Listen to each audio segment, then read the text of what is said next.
You once asked your father, as I have read, how in the world did black people believe in a blue-eyed, blonde-haired Christ? How did he answer your question? He said, you'll find out. He said, he was a little uneasy with it. I was about 14. And I said, you know, how in the world did even in slavery, they believe in a blonde, blue-eyed Jesus Christ, the only one in the Middle East. Still, there aren't any over there. The only one. And Papa said, well, you'll find out. Don't be so smart. But I decided I wouldn't ask Mama.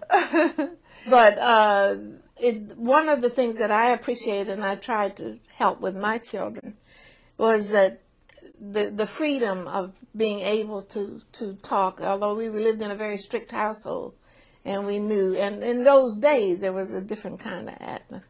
But we were all very happy with one another, and still our family reunions are just places. Even the kids, you know, the little ones, younger ones want to have it every year. We at least say that economically, let's make it every 2 years. But that kind of understanding that you're here in this world for a purpose, and God does not create you just to breathe.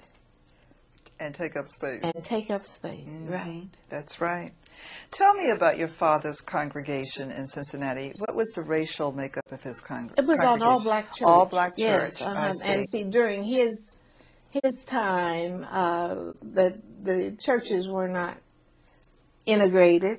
We were on a district with white Methodist churches, but then in not until 1939, when the Methodist Church South and the Methodist Church North came back together in 1939, the only reason the South would join with the North was that they put the black Methodists from all over the country except out west here, and there weren't enough of them out here.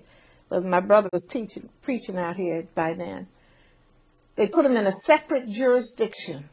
They elected their own bishops, and it was like a denomination within the denomination. And I remember my older brother, Ross Monterpo,